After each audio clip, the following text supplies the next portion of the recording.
নষ্ট হয়ে যাবে। একই সাথে বাংলাদেশে এবার বাজেট করতে পারবে না, শুধুমাত্র যতটুকু আমাদের সম্ভব আছে তার 100% খরচ হবে শুধুমাত্র ইন্টারেস্ট দিতে এবং বৈদেশিক ঋণ পরিশোধের, তবু সেখানে আরো ঘাটতি থাকবে। বাজেটের জন্য সরকার আইএমএফের ঋণ সব সহায়তা নিচ্ছে, এখন আবার $200 বিলিয়ন তারা সহায়তা দিচ্ছে। ডলারের দাম একদিনে 60 টাকার উপরে বাড়িয়েছে, টাকার মান অল ডাউন হয়েছে। কোথাও কোনো পণ্যের মানে ডলারই নেই আর্থিক ব্যবস্থাপনা এই দেশে রাষ্ট্র ব্যর্থ রাষ্ট্র, আমরা অনেক সময় বলে থাকি ব্যর্থ রাষ্ট্রের আর কি কি উপাদানগুলো দৃশ্যমান হলে আমরা আসলে আপনার প্রশ্নের মধ্যে আপনি সবগুলো উত্তর দিয়ে দিয়েছেন। তো আমি যেটা শুধু একটু বলতে চাই যে এই বিষয়গুলো আমরা অনেক দিন আগে থেকে তুলে ধরছি আপনাদের সঙ্গে বিভিন্ন ভাবে, বিভিন্ন প্রেস কনফারেন্সের মধ্য দিয়ে, সেমিনারের মধ্য দিয়ে, আপনার আমাদের বক্তব্যের মধ্য দিয়ে আমরা এই বিষয়গুলো জনগণের সামনে এনেছি এবং সেই সম্পর্কে আমাদের বক্তব্য আমরা তুলে ধরেছি। মূল জায়গাটা, সমস্যাটা কোথায়? মূল জায়গাটা হচ্ছে যে এই সরকার কোনো জবাব দিতে নাই জনগণের কাছে, কোনো ম্যান্ডেট নেই, এবং তাদের মধ্যে এমন একটা দাম্ভিকতা সৃষ্টি হয়েছে যে আমাদের তো জনগণকে প্রয়োজন নাই, সুতরাং এখানে অর্থনীতি ধ্বংস হলো কি আপনার হলো না, আপনার জনগণের স্বাস্থ্য আপনার নিরাপদ থাকলো কি থাকলো না, ওর ক্যান্সারে মারা যাচ্ছে বা হাসপাতালের ব্যবস্থা আছে কিনা, এটা তাদের কাছে তাদের ক্ষমতা ঠিক থাকলেই, ক্ষমতা নিরঙ্কুশ রাখতে পারলেই তাদের কাজ খারাপ হয়ে যাচ্ছে।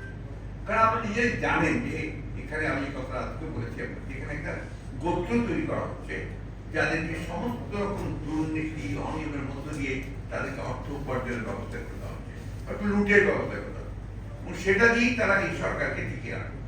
এর মধ্যে তারা নিজেরাও জড়িত এবং তাদের সুবিধাভোগী লোকজন জড়িত। এখানে তো আপনার সত্যি কথা বলতে গিয়ে ব্যর্থ রাষ্ট্র তো হয়েই গেছে অলরেডি। ব্যর্থ রাষ্ট্র হওয়ারটা কোনো দরকার, আমরা আগে থেকে ব্যর্থ রাষ্ট্র বলছি যে এই সরকার পরিকল্পিতভাবে এই রাষ্ট্রকে একটা ব্যর্থ রাষ্ট্রে পরিণত করেছে। আমরা যে সিস্টেমগুলো অর্জন করেছিলাম, আমরা যে আপনার অর্থনৈতিক ক্ষেত্রে যে অর্জনটা আমাদের হয়েছিল, সেই অর্জনটা শুরু হয়েছিল কিন্তু আমাদের সত্য কথা যেটা, আপনারা যদি ভালো প্যারেন্টস করে দেখেন, ভিত্তিটা তৈরি করেছিলাম আমরাই। বিএনপি তার শাসন আমল করতে এক একটা রিফর্ম তৈরি করে সেই ভিত্তিটা শুরু করেছে। আর এরা যেটা করেছে সেটা হচ্ছে দুর্নীতি এবং অনিয়ম, তার উপর ভিত্তি করে এই রাষ্ট্রকে কি করে পুরোপুরি পরনির্ভরশীল করা যায় এবং তাদের বিশেষ পুত্রকে আপনার এভাবে অন্যায়ভাবে আপনার আর্থিক দিক দিয়ে সচ্ছল করা যায়, ওই লক্ষ্যেই তারা কাজ করছে। কারণ কোনো স্টেক নেই তো। এখানে যখন দেখেন একজন মন্ত্রী, যার আপনার লন্ডনে বাড়ি পাওয়া যায় 300টার মতো, 250টার মতো বাড়ি পাওয়া যায়, যারা দেখা যায় প্রত্যেকটা এমপি মন্ত্রীর বাড়ি সম্পদ আপনার দেশের বাইরে রয়েছে, তাদের তো কোনো স্টেক নেই এখানে, এই দেশে তাদের কোনো স্টেকই নেই, যারা দেশ বলে ডোন্ট কেয়ার। কিন্তু তাদের যে বক্তব্য, তাদের যে দাম্ভিকতা, এটা বহু আগেই কিন্তু শুরু হয়েছে। এমন ভাবে কথা বলেন ওনারা, যেখানে ওনারা ছাড়া এই দেশে আর কেউ নাই। আসলে তো এখন তার নাই, because there is nobody else other than them. এটাই তো প্রমাণিত হচ্ছে যে আপনি যে কথা বললেন যে ব্যর্থ রাষ্ট্র ইতিমধ্যে হয়ে গেছে। কখন একটা রাষ্ট্র ব্যর্থ হয়? যখন সে তার অর্থনৈতিক মেরুদণ্ডটাকে ভেঙে ফেলে, যখন তার রাজনৈতিক স্ট্রাকচারটাকে ভেঙে ফেলে, সামাজিক কাঠামো ভেঙে যায়, যখন কোনো জবাবদিহিতা থাকে না, তখন যে একটা রাষ্ট্র ব্যর্থ স্টেজে পরিণত হয়। টোটাল একটা নিহিলিজম, আপনার নৈরাজ্য সৃষ্টি হয়। এখন তো গোটা দেশে একটা নৈরাজ্য। আপনি আমার কোনো দরকার নেই, আপনি যে কোনো মানুষের জিজ্ঞেস করবেন, যে কোনো অফিসে যাবে, ঘুষ ছাড়া কোনো কথা নেই। চাকরি কেউ পাবে না যদি আপনার ঘুষ না দেয়, এবং তাদের দলীয় লোকজন হতে হবে। বিচার কেউ পাচ্ছে না যদি দলীয় না বিচার পাচ্ছে। এই যে বিষয়গুলো আছে, এই বিষয়গুলো কিন্তু আপনার একটা প্রমাণ করেছে যেটা পুরোপুরি ভাবে ব্যর্থ রাষ্ট্রে পরিণত হয়ে গেছে, ফেইল স্টেট হয়ে গেছে। আপনাদের নিশ্চয়ই মনে আছে যে প্রেসিডেন্ট জিয়াউর রহমানের একটা বায়োগ্রাফি লিখেছিলেন নবী ভাষায়, সেখানে আপনার উইলিয়াম জি মাইলা তিনি আপনার কমেন্টস লিখেছিলেন 1975 সালে যদি জিয়াউর রহমান নিহত হতেন, 1981 সালে না হয়ে তাহলে এই দেশের ভাগ্যে একটা ফেইল স্টেট লাইক লাইব্রেরি অফগানিস্তান হয়ে যেত। এই কথাগুলোকে স্বীকার করতে চায় না। জিয়াউর রহমান তখন দেশকে রক্ষা করেছিলেন, তিনি ওই ব্যর্থ রাষ্ট্রভাবকে তুলে নিয়ে এসেছিলেন, একটা ক্লোজড ইকোনমি, একটা ফেইল্ড একটা পলিটিক্যাল স্ট্রাকচার তার থেকে বেরিয়ে করেছে, বহুদলীয় গণতন্ত্র দিয়েছিলেন, ইকোনমিকে একটা আপনার মিক্সড ইকোনমি এবং পরবর্তীকালে প্রাইভেট সেক্টরকে চালু করেছিলেন, ফলে কিন্তু আপনার উন্নতির বেসিস তৈরি হয়েছিল। বেগম জিয়া তার শাসন আমলে সেগুলোকে আপনারা নালিশ করেছেন এবং একটা সময় ছিল শেষের দিকে আপনার মনে থাকার কথা করি 2006 সালের দিকে, তখন আপনার নিউজুকার মধ্য পত্রিকার হেডলাইন করেছিল, কাভার স্টোরি করেছিল ইমার্জিং টাইগার বাংলাদেশ। এগুলো কিন্তু সবাই ভুলে গেছে। এমন ভাবে তারা কথা বলে যে বাংলাদেশের আমাদের এই গণতান্ত্রিক সরকারগুলো আমাদের কোনো উন্নয়নই হয়নি। 1991 সাল থেকে 1908 সাল পর্যন্ত যে উন্নয়ন হয়েছে সেই উন্নয়নটাই কিন্তু পুরো ভিত্তি তৈরি করেছে। 2008 পর্যন্ত সেটাই কিন্তু উন্নয়নের ভিত্তি তৈরি করেছে। আজকে যেগুলো দেখছেন এগুলো হচ্ছে লুট, মেগা লুট। এখন একজন ব্যক্তি সে আপনার সিঙ্গাপুরে গিয়ে দিয়ে হাইয়েস্ট ইনভেস্টার হয়, 4 নম্বরে আছে, তাই না? আর কয়েকজন ব্যক্তি আছে যারা আপনার পানামা লিস্টের মধ্যে পড়ে, ক্লিনিক্যাল লিস্টের মধ্যে পড়ে যায়। এত টাকা তারা বানিয়েছে। আর সাধারণ মানুষের অবস্থা তো আপনারা নিজেই ভালো করে, আমার চেয়ে ভালো জানেন। আপনারাও কম ভুক্তভোগী না। আপনাদের যে সীমিত আয়, বেতন, সের মধ্যে দিয়ে আপনারা কিভাবে সংসার চালান এটা আপনারা আমার চেয়ে ভালো জানেন, তাই না? বাস্তব এই অবস্থায় তারা দেশকে নিয়ে তাদের সব কথা বললে এটাই তো সবচেয়ে বড় সমস্যা, যে তারা পুরোপুরি ভাবে অস্বীকার করে একটা ভিন্ন করে। আপনি হেলথ সেক্টরে দেখেন, একটু তো একটা সাইড বললাম, আরেকটাতে আপনি হাসপাতালে গেছেন কখনো? সরকারি হাসপাতালগুলোতে যদি যান, আপনার বিশেষ করে ঢাকার বাইরের সরকারি হাসপাতালে যদি আপনি যান, আনবিলিভেবল, ওখানে ঢোকা যায় না। এত দুর্গন্ধ, এত নোংরা, এত আপনার মানে দালালদের অত্যাচার নেই, চিন্তা করা যায় না। আর দিকে ধরেন হাসপাতাল আশেপাশে সমস্ত নতুন নতুন ডায়াগনস্টিক সেন্টার, ক্লিনিক তৈরি, একটা বড় ব্যবসা, বিরাট ব্যবসা। ওখান থেকে ধরে ধরে দালালরা আসে, ধরে ধরে নিয়ে যায়। এই হচ্ছে অবস্থা। শিক্ষা খাতে দেখতেই পাচ্ছেন, আমার কিছু বলার দরকার নেই। শিক্ষা খাতের কি অবস্থা, যে তারা পরিকল্পিতভাবে প্রত্যেকটি বিশ্ববিদ্যালয়ে তাদের দলীয় লোকজনদেরকে ভাইস চ্যান্সেলর হিসেবে নিয়োগ দিচ্ছে, তার সেই যোগ্যতা থাকবে না। শিক্ষক নিচ্ছে সম্পূর্ণ দলীয় লোকজনকে শিক্ষক, তারা কি করে আপনি এটাকে একটা সেন্টার অফ এক্সেলেন্স তৈরি করবেন? কিভাবে সম্ভব? যে কারণে কি হচ্ছে, একটা ব্রেন ড্রেন হয়ে যাচ্ছে। যারা মেধাবী, যারা এখানে আপনার নিজেদের যোগ্যতায় হয়, তারা দেশ ছেড়ে চলে যাচ্ছে। এই একটা অবস্থার মধ্যে দেশ পড়েছে। এখান থেকে তো বেরিয়ে আসতেই হবে আমাদের। আজকে 12 তারিখ বিশ্ব মা বিএনপির মা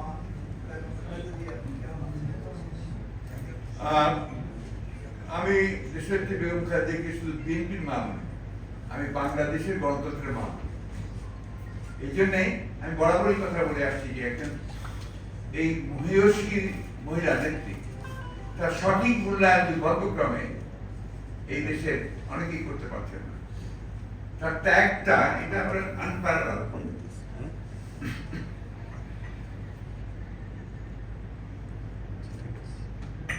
1971 সালে যখন প্রেসিডেন্ট জিয়াউর রহমান সাহেব স্বাধীনতা ঘোষণা করেন, তখন কিন্তু একজন মেজরের স্ত্রী হিসেবে তিনি চিটাঙ্গে ছিলেন। তার 2 শিশু বাচ্চা ছিল, তার সঙ্গে শিশু 2 ছেলে। উনি যখন বিদ্রোহ ঘোষণা করে যুদ্ধে বেরিয়ে যান, তখন কিন্তু সেখান থেকে তিনি বাচ্চাদেরকে দুই হাত ধরে তিনি কোন রকমে ঢাকা আসার চেষ্টা করেন, ঢাকা আসেন, এসে তার আত্মীয় বাসায় ওঠেন। সেখান থেকে তিনি আবার গ্রেফতার হন। এন্টায়ার যুদ্ধের পিরিয়ড কিন্তু তিনি কারাগারে ছিলেন, পাকিস্তান সেনাবাহিনী কারাগারে। এটা বললেও নাকি অপরাধ হয়ে যায়। যে আমি যখন তাকে বলি যে প্রথম নারী মুক্তিযোদ্ধা, তখন তার গায়ে খুব জ্বালা ধরে। অন্যদিকে দেখা গেছে সরকারি আপনার অনুদান নিয়ে সরকারি ছায়াতে আপনার লালিত পালিত হয়েছে। আমি সে বিষয়ে যাই না, আমাদের ধরনের রুচিও নেই কথা বলার। বাট তাদেরকে যখন আপনারা হিটো হেয় করে, আমেরিকানরা খাটো করে, তাদেরকে যখন আপনার কোনো গুরুত্বই দিতে চায় না, তখন তো সে অবশ্যই সাধারণ মানুষের মধ্যে দিয়ে যায়। এখন তো পরিকল্পিত ভাবে জিয়াউর রহমানকে একেবারে নিশ্চিত করার কাজ করছে। আপনার যে কারিকুলাম যেগুলো করেছে আপনার প্রাইমারি স্কুলে, সেকেন্ডারি স্কুলে, ওখানে তো জিয়া রহমান নামগন্ধ তো নাই, পারলে ওকে এখন এই খলনায়ক হিসেবে চিহ্নিত করে আপনার সরকারে বলতে থাকে। এখনকার জেনারেশন কিন্তু আপনার যারা নতুন উঠে আসছে, এরা জিয়া রহমান নাম জানে না, তাই না? এটা তো ইতিহাস না। আবার বলা হচ্ছে যে ইতিহাস, ইতিহাস, ইতিহাস তো আমরাই জানি, আমরাই তো ইতিহাস, we are part of it. আমরা সংগ্রাম করেছি। এই যে আজকে আমাদের নেতা একজন বাংলাদেশের একজন বিশিষ্ট আপনার রাজনৈতিক নেতা, তাত্ত্বিক, মার্কসিস্ট, ত্যাগী মানুষ হাজার আহমদ খান রহমান ইন্তেকাল করেছেন। আমি তার এই আত্মার মাত্রার কামনা করছি এবং শোক করেছি। আমি ইতিমধ্যেই এই ধরনের মানুষেরা যে যুদ্ধ করেছিল তো একটা গণতান্ত্রিক রাষ্ট্রের জন্য। দুর্ভাগ্য তাদের যে তাদের জীবদ্দশায় সেটা তারা দেখে যেতে পারবে না। আজকে প্রতিটি মুক্তিযোদ্ধা যাদের এতটুকু বিবেক আছে, তারা পরিষ্কার করে বলছে যে এই বাংলাদেশ তো আমরা দেখতে চাই, এই বাংলাদেশের জন্য সংগ্রাম করি, লড়াই করেছি, সেই বাংলাদেশ আমরা করেছি। কাদের হাতে ধ্বংস হচ্ছে? যারা দাবি করে যে তারাই মুক্তিযুদ্ধের সবকিছু। এটাই দুঃখজনক, দুর্ভাগ্যজনক। এবং আমি যেটা আপনাদের সবসময় বলি যে বাংলাদেশের মানুষ কখনো পরাজয় স্বীকার করেনি। সাময়িক সমস্যা হতে পারে, সাময়িকভাবে আপনার জটিলতা আসতে পারে, কিন্তু আলটিমেটলি বাংলাদেশের মানুষ জয়ী হয়েছে সবসময় তাদের ন্যায় সম্পদ, যে সংগ্রাম লড়াই অধিকার আদায় সেটা তারা জয়ী। মাননীয় মহাসচিব, একটি বিষয় জানতে চাই, এটা হচ্ছে যে আগামী 2 দিন পর মঙ্গলবার। ও আপনি যে জিনিসটা জানতে চেয়েছিলেন, দেশনেত্রী বেগম খালেদা জিয়া এখন লড়াই করছে তার জীবনের জন্য। তার স্বাস্থ্য খুবই খারাপ এবং তিনি দেখছেন প্রায় তিনি যাচ্ছেন হাসপাতালে, তিনি চেক আপ করছেন, প্রসিডিওর হচ্ছে, তার সঙ্গে সঙ্গে আবার দেশে ফিরে আসছেন। আসার পরে কিন্তু আপনার ঘরে ফিরে আসছেন, আসার পরেও কিন্তু তিনি 24 ঘন্টাই বলা যায় তিনি মেডিকেল কেয়ারের মধ্যে আছেন। মাননীয় মহাসচিব, আগামী মঙ্গলবার মার্কিন সহকারী পররাষ্ট্রমন্ত্রী ডোনাল্ড লু ঢাকায় আসেন। তিনি এখন ভারতে পর শ্রীলঙ্কা হয়ে ঢাকায় আসবেন। নির্বাচনের আগে একবার এসেছিলেন, নির্বাচনের আগে চিঠিও দিয়েছিলেন আওয়ামী লীগকে এবং আপনাদের সরকারি আলোচনার জন্য বা সংলাপের জন্য।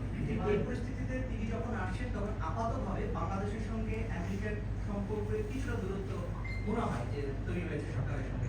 তার এই সফর বাংলাদেশের রাজনীতিতে কোনো ভূমিকা রাখবে কিনা, কিংবা হ্যাঁ সেটা, এবং আওয়ামী লীগের পক্ষ থেকে ইতিমধ্যে বলে দিয়েছে যে ডোনাল্ড লু আসেন সম্পর্ককে এগিয়ে নেওয়ার জন্য সরকারের সঙ্গে, এবং বিএনপি আওয়ামী লীগের কাছে অনেক নালিশ করেছে, কিন্তু এবার ডোনাল্ড লুর সফর বিএনপির জন্য খুব বেশি ইতিবাচক না, এটা আওয়ামী লীগের তরফ থেকে বলছে।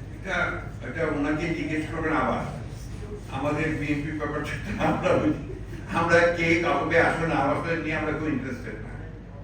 আমরা মনে করি যে আমাদের বাংলাদেশের জনগণের উপরে আমাদের ভরসা, আমাদের পুরো আস্থা, সেই আস্থার উপরেই আমরা দাঁড়িয়ে থাকি। রাজনীতিটা আমরা কোনো বাংলাদেশের জনগণকে নিয়ে। জি, রিপোর্ট কোশ্চেন। Thank you. জি প্লিজ। না না, আমি সবকিছু অ্যান্সার না, এটা আপনি কিভাবে নেবেন সেটা আপনার ব্যাপার। আপনি কমফোর্ট ফিল করেন না আর কি ওনার কোনটা? আমার বক্তব্যে আছেন প্রধানমন্ত্রী সাহেব ও ফ্রেন্ড, রাজনৈতিক নেতাদের ব্যক্তিগত একটা ব্যাপার আছে না, তার রুচি, তার কালচার, তার লেখাপড়া, তার শিক্ষাগত যোগ্যতা, তারপরে তো তার আপনার এই কথাবার্তা আমরা যখন বলি সেটা প্রকাশ পায়। তো তার স্টেটমেন্টটি স্পিক করবে, বলবে যে সে কি ধরনের বক্তব্য রাখছে, এটা আমাকে বলতে হবে কেন, এটা আপনি ডিসাইড করবেন। উনি যে ধরনের কথাবার্তা বলেন সেগুলো সম্পর্কে আপনাদের অ্যাসেসমেন্টেই তো জনগণের অ্যাসেসমেন্ট আছে একটা। আমি তো কোনো মতেই এখানে কোনো কমেন্ট করবো না। বাট একটা কথা আমি যেটা বলতে চাই যে উনাদের একটা ফলস ধারণা তৈরি হচ্ছে যে they have overcome the crisis, সংকট থেকে তার উপরে উঠে গেছে, সংকট আরো গভীর করছে। এই বিগত নির্বাচনে আওয়ামী লীগের সংকট আরো গভীর হয়েছে, সরকারের সংকট আরো গভীর হয়েছে, এবং ওনারা যদি এখনই সেটা উপলব্ধি না করেন ও নির্বাচনের চেষ্টা না করেন, তারা ভবিষ্যৎ তাদের জন্য খুব ভালো না। কালকে আপনি বলছেন যে অদৃশ্য শক্তি দেশ চালাচ্ছে, সেই অদৃশ্য শক্তি কি দেশের ভিতরে না বাইরে? এটা আপনাকে বুঝে নিতে হবে। আর এটার জন্যই তো আপনি আর আমি তো কারণে অদৃশ্য বলেছি।